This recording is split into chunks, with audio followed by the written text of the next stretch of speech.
नुमाए ज़िया के साथ professor Zia. Political science के तालिब इल्मों के लिए कंपैरेटिव स्टडीज़ के लिहाज से जो अप्रोचेस पॉलिटिकल साइंस में इख्तियार की जाती हैं उनका मुताला जो है वो एक बुनियादी मौजू करार दिया जाता है, और उनमें से जो एक अहम और इब्तदाई और सबसे कदीम जो अप्रोच है that is called the traditional approach, और इसको इंटरमीडिएटरी अप्रोच भी या इंटरमीडिएट अप्रोच का नाम भी जो है वो दिया जाता है। अब ट्रेडिशनल अप्रोच मैंने बता दिया कि ये सबसे कदीम तरीन अप्रोच है, और इस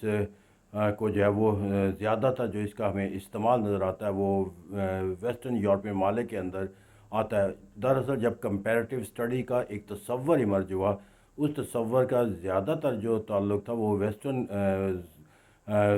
यूरोप के साथ था, इसलिए वहाँ पर जो रिसर्च और तहकीक की गई वो इसी अप्रोच के तहत की गई, जिसको हम ट्रेडिशनल अप्रोच को कहते हैं। अब इस ट्रेडिशनल अप्रोच को जो डिफ़ाइन किया जाता है, उसको डिफ़ाइन करने के लिए कहा जाता है it is approach to have the comparative study based on the value methods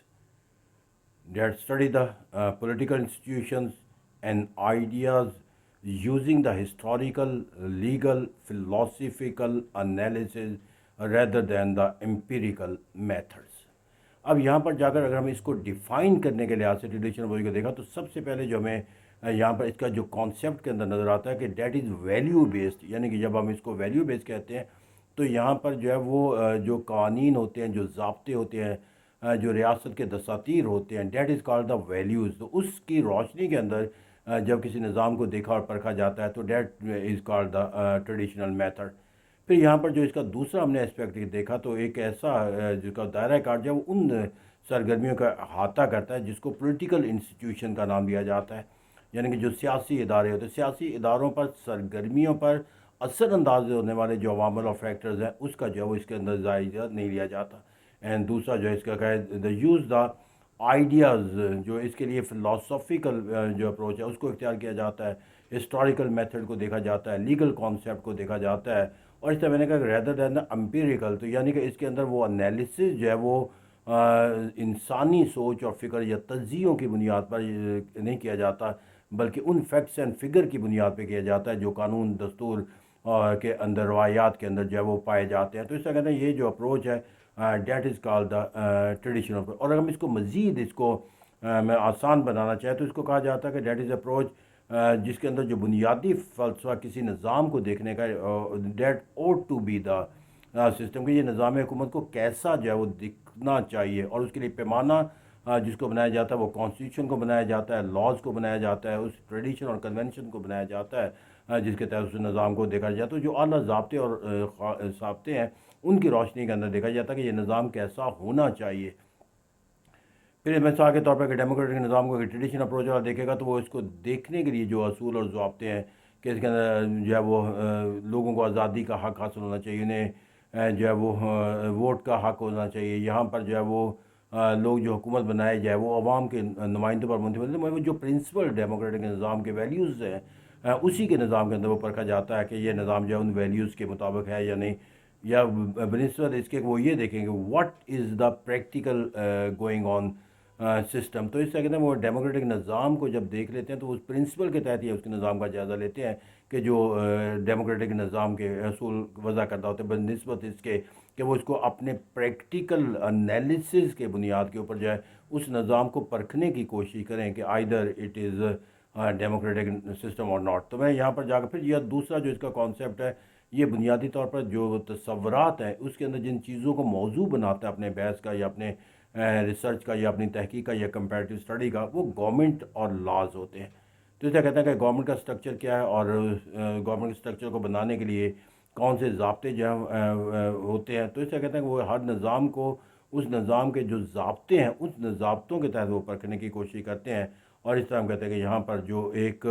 बुनियादी जो तस्वर हम इसको कंक्लूजन के तौर पर कह सकते हैं कि ट्रेडिशनल अप्रोच है बुनियादी तौर पर अगर नैरेटिव अप्रोच है, नरेशन पे बिलीव करता है, यानी कि जो आप देखते चले जाते हो कानून और आइन के ज़ाब्तों के मुताबिक आप उसको बुनियाद बनाकर जो है वो अपना जो है वो एक कंपैरिजन का जो एक तस्वर जो है वो इख्तियार करते हो। تو ایسا کہتے ہیں یہاں پر جو ویلیوز ہوتی ہیں وہی میں کسی نظام کو خوبصورت قرار دینے کے لیے یہ نہیں دیکھا جاتا کہ کیا وہ ڈیلیورنس کے لحاظ سے خوبصورت ہے، اس کی خوبصورتی کا پیمانہ یہی ہوتا ہے کہ آئین اور قانون کے جو ضابطے ہیں کیا وہ ایک خوبصورت نظام کو تشکیل دینے کا محرک قرار بن سکتے ہیں یا نہیں بن سکتے. تو اس نظام کے اندر وہ ڈیلیورنس کیا کر رہا ہے یا نہیں کر رہا ہے یہ نہیں دیکھا جائے گا. اس طرح ہسٹوریکل جو ہے اس کا بنیادی طور پر کہ وہ اس نظام جو ہے اس نظام کو دیکھنے کے لیے جو ٹریڈیشنل اپروچ کا وہ اپنا ایک ماخذ بناتا ہے ہسٹری کو، کہ ماضی کے اندر یا ارتقاء کے اندر یہ نظام جو ہے وہ اپنی کارکردگی کے لحاظ سے جو ہے وہ کس طرح جو ہے وہ ٹریٹ کرتا ہوا نظر آتا ہے اپنے نظام حکومت کے حوالے سے. پھر اس طرح کہتے ہیں فلاسفیکل اپروچ کہ جو نظام حکومت جس کا وہ کمپیریٹیو اسٹڈی کرتے ہیں ٹریڈیشنل اپروچ کے اندر جا کر، وہاں پر جو اصول اور ضابطے جب وہ فلاسفیکل تھنکر نے جو رائٹر نے بیان کیے ہوتے ہیں وہ ان کے لیے ایک مشعل راہ بن جاتے ہیں. پھر وہ ان اصولوں اور ضوابط کے مطابق جس کی بنیاد کے اوپر، جس فلاسفی کے اوپر یا جس رائٹرز کی سوچ اور فکر کے مطابق وہ نظام تشکیل دیا جاتا ہے وہ ایک ویلیو بن جاتا ہے، اور اسی ویلیو کے اوپر پرکھا جاتا ہے کہ وہ جو فلاسفیکل کانسیپٹ ہے کسی نظام کا کیا وہ نظام اس کے اوپر پورا اترتا ہے یا پورا نہیں اترتا. پھر ڈسکرپٹیو ہے، یہاں پر یہ ہے وہ جو نظام جو وہ دیکھتے ہیں اس کے اندر وہ اس کو اسی طرح بیان کر دیتے ہیں. اس کے اندر جو ہے وہ کوئی ایک ایسا عمل اختیار نہیں کرتے کہ جہاں پر جو ہے اس نظام کو اس بنیاد پہ پرکھا جائے کہ اس کی خوبیاں کیا ہیں یا اس کی خامیاں کیا ہیں. وہ ایک نریشن کے لحاظ سے اور پھر جو کنفائن ہو جاتا ہے یہ گورنمنٹ اور